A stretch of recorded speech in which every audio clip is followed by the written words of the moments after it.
Hi! Welcome back to my YouTube channel. ඉතින් අද අපි කතා කරන්නේ ඕනම පාඩමක් ලේසියෙන් කොහොමද මතක තියාගන්නේ. ඒකට අද මම අරන් ආවා මගේ කැම්පස් එකේ ටියුට්ස් වගේක්.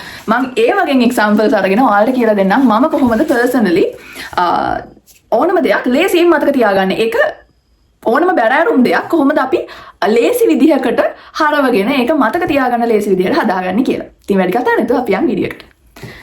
හරි ඉතින් ඔයාලට පේනවා ඇති මේ තියෙන්නේ මගේ කැම්පස් එකේ මම පාඩම් කරන්න පාවිච්චි කරපු නෝට් එකක්. ඔයාලට පේන විදිහට මම ඒක මාක් කරලා තියෙනවා, පාඩම් කරලා තියෙනවා, හයිලයිට් කරලා තියෙනවා, එක එක දේවල් කරලා තියෙනවා. සාමාන්‍යයෙන් මම මේ වගේ ටියුට් එකක් එහෙම නැත්නම් මොන හරි පාඩමක් හම්බෙච්ච ගමන් මුලින්ම කරන දේ තමයි මේකේ තියෙන ටොපික්ස් මොනවද කියලා නිකන් රෆ්ලි උඩින් කියවගෙන යනවා. ඒ කියන්නේ ප්‍රධාන මාතෘකාවට අමතරව මොනවද අපිට මේකේ තව අනු මාතෘකා තියෙන්නේ. මේ පාඩමේ මොනවද අපි ඇත්තටම ඉගෙන ගන්න කියලා මට චූටි අයිඩියා එකක් ගන්න මම නිකන් බලනවා. ඒක තමයි පළවෙනි දේ. ඊට පස්සේ මම මගේ ෆස්ට් රීඩින් එක කරනවා. ඒ කියන්නේ නිකන් ඔයා මේක කියවගෙන යන්න. නිකන් සමහර දේවල් ඔයාලට තේරෙන්නේ නැති වෙන්න පුළුවන්. මටත් මේකේ තියෙන දේවල් මුලින් තේරුන්නේ නැහැ. මේ ඒක කියවගෙන යන්න. කියවගෙන යනකොට ඔයාලට තේරෙන දේවල් තියෙයි. ඒවා වැදගත් නම් ඔයා ඒවා මාක් කරගෙන යන්න. ඊට පස්සේ ඔයාගේ පළවෙනි ඔන්න රීඩින් එක ඉවරයි. දැන් ඔයාට මුලින් හිටියට වඩා ඔයාට චූටි දැනුමක් තියෙනවා මේ මොකක්ද ගැනද මේ කියන්නේ කියලා. හරිද? ඊට පස්සේ ඔයාට පුළුවන් දෙවනි පාරට ඒක අර ඔයාට තේරිච්ච නැති දේවල් ආයෙ පොඩ්ඩක් කියවන්න. ඔයාට ඒක තේරෙන්නේ නැත්නම් ඔයාට පුළුවන් දැන් ගොඩක් ටෙක්නොලොජි එක දියුණුයිනේ මම නම් ගොඩක් වෙලාවට AI යූස් කරලා මේ වගේ මීනින්ග්ස් හොයාගන්නවා. එතකොට මොකද අපේ ගොඩක් ටියුට්ස් හැමදේම තියෙන ඉංග්‍රීසි වලින්. ඉංග්‍රීසි මීඩියම් තමයි මගේ ඩිග්‍රී කරන්නේ. එතකොට මම පාඩම් කරන දේවල් මට ලේසියෙන්ම මේ සර්ච් කරලා ඒක සිම්ප්ලි එක්ස්ප්ලේන් කරලා දෙන්න කියලා ටූල්ස් වලින් AI ටූල්ස් වලින් ඉල්ල ගන්න පුළුවන්. ඒ විදිහට තමයි මම මේව පාඩම් කරන්නේ. හරිද? දැන් ඔක මතක තියාගන්න එකනේ ලොකුම ප්‍රශ්නේ. මතක තියාගන්න මම පාවිච්චි කරන දෙයක් තමයි මුලින්ම highlight කරන method එක. highlight කරනකොට මම කරන විශේෂ දෙයක් තමයි එක වගේ දේවල් එක පාටින් highlight කරන එක. මේක ඔයාට නෝට් එක බලපු ගමන් ඒක මොලේට යන්න ලොකු උදව්වක් වෙනවා. දැන් හිතන්න මොන හරි දෙයක මොන හරි කරුණු පහක් තියෙනවා මතක තියාගන්න. එහෙනම් ඔයා මේ නෝට් එකේ ඒ කරුණු පහ එක පාටින් highlight කරන්න. ඒක දැකපු ගමන් ඔයාට තේරෙනවා මේක මේ එක කැටගරි එකට අයිති වෙන කරුණු ටිකක් කියලා. ඊට පස්සේ තව දෙයක් තමයි මම මේ වගේ නම්බර්ස් පාවිච්චි කරනවා. ඒ කියන්නේ 1 2 3 කියලා අර දැන් අපි කටපාඩම් කරන මේක මෙහෙම කියලා කටපාඩම් කරන. අර ඒ වගේ වෙලාවට ඔය 1 2 3 4 කියලා දිනනකොට අපිට ටිකක් මට නම් ඒක හරිම රිලැක්සින්. මොකද මේ විදිහට මේකේ කරුණු පහක් තිබ්බා. පහම මතකයිද කියලා අර බලන්න ලේසි වෙන්න.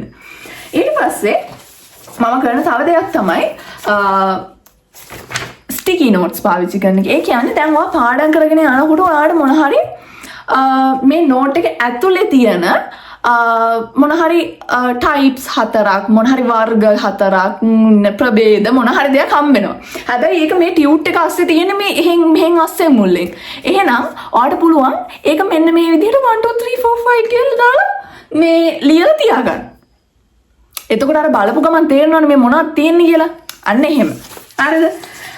ඊට පස්සේ ඔයාට තව දෙයක් තමයි දැන් මට නම් මේ මතක තියෙන්නේ නැති වචන, ඒ කියන්නේ අමාරු වචන එහෙම තියෙනකොට මම කරන්නේ ගොඩක් වෙලාවට මෙන්න මෙහෙම තඩිවල ලියා ගන්නවා.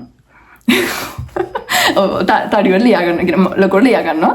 මේ මෙන්න මෙහෙම අර ඒ කියන්නේ ඇහැට හොඳට පේන්නේ. ඒ කියන්නේ හදිසියෙන් එක්සෑම් එකට යන්න ඔන්න මෙන්න තියෙන්නේ. එහෙම නැත්නම් උදේ පාඩම් කරනවා කියලා හිතන්නකෝ. ඒ වගේ වෙලාවට අම්මට සිටියුට් එක පෙරලනකොට මෙන්න මේ තඩියට ලියලා තිබ්බහම ටක් ගාලා මොලේට යනවා. ඊට පස්සේ තව දෙයක් තමයි ඔයා ඩෙෆිනිෂන් එකක් මොන හරි අන්න මේ ඩෙෆිනිෂන් එකක් මොන හරි පාඩම් කරන වගේ තියෙන තැනක ඩෙෆිනිෂන් එක ඒ කියන්නේ ඒ ටර්ම් එක highlight කරලා ඉතුරු ටිකට යටින් ඉරක් ගහගන්න. මම මේක මේ O level කාලේ ඉඳන් මම try කරන දෙයක් මේක මට ඒක අදටත් වැඩ කරනවා. ඒ කියන්නේ ඩෙෆිනිෂන් එකක් කියලා මම ඒකට ඒක දන්නවා. මේ මගේ මං කරන ක්‍රම මම මේ කියන්නේ. හරිද? ඩෙෆිනිෂන් එකක් නම් මම ඒක දන්නවා. තව දෙයක් තමයි ඔයාලට පුළුවන් මේ විදිහට රවුන්ඩ් කරන්න. ඊට පස්සේ සමහර දේවල් තියෙනවා මතක තියාගන්නකොට ඩෙෆිනිෂන් එක හැමම කටපාඩම් කරන්න ඕනේ. එතකොට මොන හරි ටයිප්ස් තියෙනවා නම් අපි ඒව කටපාඩම් කරගන්න ඕනේ. තවත් සමහර දේවල් තියෙනවා අපිට උදාහරණෙත් එක්ක මතක හිටින. එතකොට ඒ වගේ දෙයකට මොන හරි දෙයකට උදාහරණයක් එක්ක දෙයක් මතක හිටිනවා නම් ඔයා අනිවාර්යෙන් උදාහරණයක් පාඩම් කරගන්න. හරිද? ඊට පස්සේ ඔයාලට පුළුවන් මේ වගේ සයිඩ් නෝට්ස් දාගන්න, මේ වගේ සයිඩ් නෝට්ස් දාගන්න. ඔයාලගේ නෝට් එකනේ ඔයාලට කැමති දෙයක් කරන්න පුළුවන්. හරිද? මෙන්න මේ තියෙන මම අර ඔයාලට කිව්ව විදිහ එක වගේ දේවල් එක පාටින් highlight කරන එක. එක category එකට අයිති දේවල් එක පාටින් highlight කරන එක. ඊට පස්සේ ඔයාලට පුළුවන් ඔයාලා මොනවද කියන්නේ සෞන්දර්ය කලා කුසලතා හැකියාවන්ගෙන් පිරිපුන් දරුවෙක් නම් මම වගේ මෙන්න මෙහෙම කුඩුටු බලි චිත්‍ර ඇඳ ගන්න පුළුවන්. ඒ කියන්නේ මේ වචනේ කියවන්න නැතුව මොකද්ද මේ කියලා මතක් කරගන්න ඕන නම්, ඒ කියන්නේ මේ ෆැක්ට් එක මොකද්ද කියලා මතක් කරගන්න ඕන නම් මෙහෙම රොබයියෙක් ඇඳ ගන්න. හරිද? මොකෙක් කරේ ඇඳ ගන්න. ඒ කියන්නේ ඔයාගේ මේකට අදාළ වෙන. හරිද?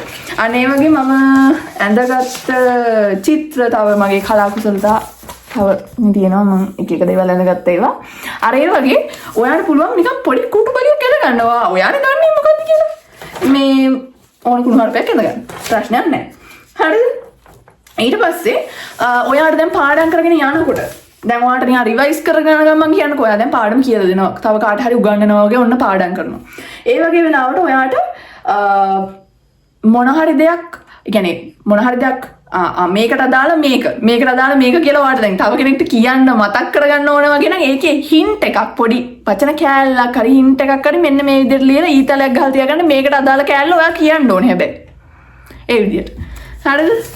මේ ඔන්න ඔය ටික තමයි සාමාන්‍යයෙන් මම මේ වගේ කියන්නේ අමාරු දේවල් මතක තියාගන්න පාවිච්චි කරන්නේ. මේ එක්සෑම් එකට මම හොඳට ලිව්වා. බලමු. හරි. ඉතින් මම හිතනවා අද වීඩියෝ එකෙන් ඔයාලට වැදගත් දෙයක් මම කියලා දෙන්න ඇති කියලා. එහෙම වුණා නම් අනිවාර්යෙන් මගේ channel එක subscribe කරන්න. ඊළඟ දවසේ තවත් වැදගත් වීඩියෝ එකකින් හම්බ වෙනකම්. කින් යන්න. bye.